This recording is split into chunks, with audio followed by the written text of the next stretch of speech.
A powerful chain of storms has left a path of destruction throughout the South. Yeah, Scott was tracking them live last night on today's 6 on Your Side, and now there have been nearly 120 reported tornadoes since Sunday.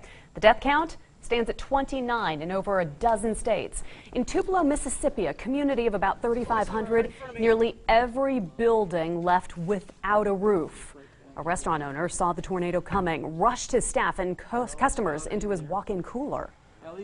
You hear that proverbial train, you know, coming through. The building shook a little bit, your ears popped. 10, 15 seconds later, it stopped. Dude, holy crap, that's like 2 tornadoes over there. Wow, the slow-moving storm continues to pummel parts of the central and southern United States. It can even return, delivering another punch to communities that already got hit hard. Now the On Your Side forecast with Chief Meteorologist Scott Dorval. Yeah, the situation in the southeast, it just keeps repeating, and the reason for that is there's not a lot of movement in the upper atmosphere. I want to show you what's happening, though. The latest map showing the severe storm threat through tonight, basically, and you see all of the red region from Michigan down to the Gulf Coast and to the Carolina coast. Carolinas, by the way, there's a tornado warning there now. The high-risk area we really need to watch now, as you see, as we look just eastern portions of Mississippi and into Alabama. That's the location. Same places as yesterday, because the situation is just not shifting. In fact, let's take a look at the latest radar from this region, and you see a lot of these polygons here. The green ones are flash flood warnings, the yellow ones are severe thunderstorm warnings, and this red one here, this is a tornado warning, not northwest of Hattiesburg, Mississippi, near Collins, with this storm system. Report of rotation here, and there's another storm system. You won't see the radar in this coverage, but you can see the warnings here. This is North Carolina. There's been a couple of tornado warnings with this storm system right here. Not as much is going on right now, but again, this is the region tonight where the storms are going to continue to blossom as we move through the evening hours, and that is going to create an issue, certainly. I want to show you the wider map now as we switch over to the computers here and see, let's take a look at what's happening across the center part of the country.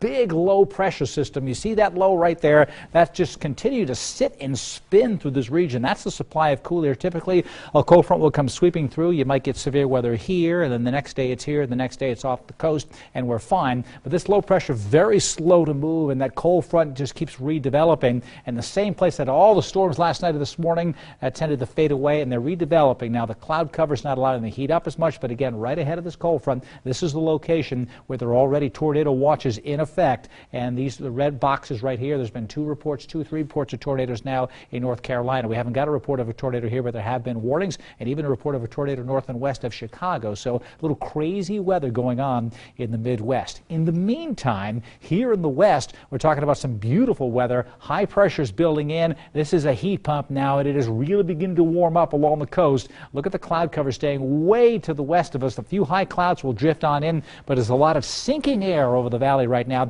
That's why you didn't see any contrails behind the plains today. As I told you yesterday, with all the sinking air, it's drying the atmosphere out. Nothing happening here over the valley. As these clouds come a little closer, you'll see some high thin clouds maybe tomorrow, and maybe a few more of the contrails coming in from the plains as well. But the bottom line is a warm up indeed. This is going all the way through for 3 days. You don't see much of the way of cloud cover at all, and temperatures warming slowly each day. We're going to peak above 80 degrees. We could touch 80 on Thursday. We'll probably top it during the day on Friday, as a strong ridge of high pressure bringing 10 to 20 degree normal temperatures along the coast, already getting into the mid 80s here along the coast, and that's just kind of working its way in our direction.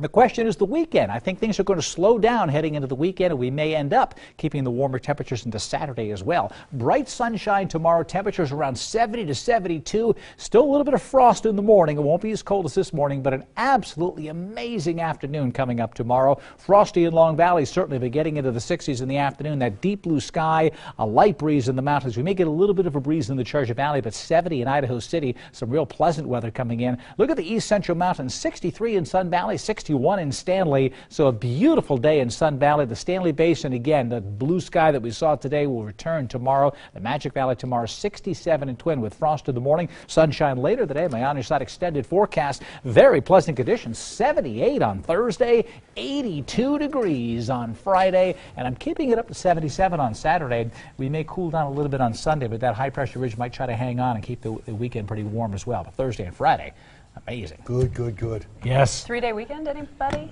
4-day? Anybody? 4? 4. Thanks, Cap. No tolerance for racism in the NBA. Up next, a team owner is told to hit the bricks when a racist rant is caught on tape. You're watching today's 6 on Your Side.